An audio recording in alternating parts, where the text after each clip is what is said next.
Thank you.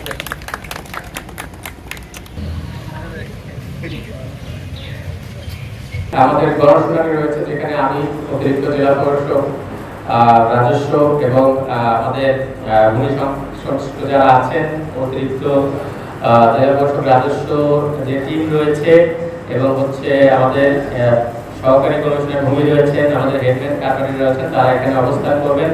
আপনাদের প্রবলেমগুলো শুনে আমরা সমাধান করতে চাই। আজকে আমরা এখানে যে কথাগুলো শুনলাম সেটি আসলে যদি শোনার মধ্যে সীমাবদ্ধ না থেকে আমরা যাতে বাস্তবায়ন করতে পারি। আপনারা জানেন যে সমতলের তুলনায় আমাদের এই পার্বত্য এলাকায় কোনো ব্যবস্থাপনার কিছুটা ভিন্নতা রয়েছে। সেই ভিন্নতা থেকে কিভাবে আমরা একটা সুব্যবস্থাপনার মধ্যে আনতে পারি সেটি আপনাদের পরামর্শ আমরা ইতিমধ্যে কিছু পেয়েছি। পাশাপাশি আমরা যখন গণশুনানি গ্রহণ করবো সেটি যাতে আমরা আরো পরিষ্কার হতে পারি এবং এটিকে আমরা কিভাবে ডিজিটাইজেশনের দিকে নিয়ে যেতে পারি। পার্বত্য চট্টগ্রামের যে ভূমি ব্যবস্থাপনার যে মৌলিকতা সেটিকে অক্ষুণ্ণ রেখে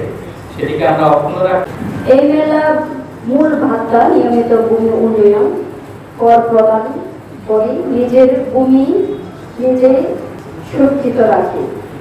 তো ভূমি সম্পর্কে, ভূমি সংক্রান্ত বিষয়ে পাহাড়িবাসী এতটা সচেতন নয়, তাই নানান রকমের ভূমি বিষয়ে সমাজে করতে হয়। আসলে কিন্তু আমরা এটা না করার কারণে এক ধরনের দুষ্টচক্র ঢুকে যায়, জটিলতা তৈরি করে। আমি বলবো যে আপনারা ভূমির সাথে সংশ্লিষ্ট, ভূমি ম্যানেজমেন্টের সাথে সংশ্লিষ্টতা বাড়াইতে হবে। দ্বিতীয় আরো একটি সমস্যা আছে যে land management, registration and survey, settlement, তিনটা বিষয় আছে। ম্যানেজমেন্ট জেলা প্রশাসনের হাতে, টানা সপ্তমবারের মতো বেস্ট টিস্যু পেপার ব্র্যান্ড হিসেবে স্বীকৃতি পেয়েছে বসুন্ধরা টিস্যু। রেজিস্ট্রেশন আবার সাব রেজিস্ট্রারের মাধ্যমে হয়, সেটি হলো আইন মন্ত্রণালয়। ভিন্ন ভিন্ন মন্ত্রণালয় ডিপার্টমেন্ট হওয়ার কারণে ম্যানেজমেন্টের জটিলতা আছে।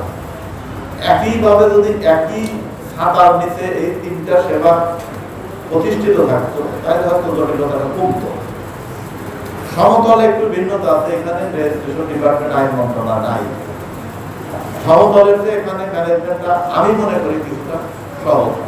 ওখানে তহসিল অফিস থেকে শুরু হয়, এখানে তহসিল অফিস বলতে হেডম্যান থেকে শুরু হয়, কারবারি হেডম্যান থেকে শুরু হয়। ওখানে উপজেলা ভূমি অফিসে শেষ হয়, এখানে এসে জেলা প্রশাসনে শেষ হয়। মাঝখানে আবার ওই কাগজপত্রটাকে আবার জেলা পরিষদেও পাঠাইতে হয়। জেলা পরিষদের কনসেন্ট লাগে এই কারণে যে এই ভূমিটা যেন যথেষ্টভাবে যার কাছে হস্তান্তর না হয়।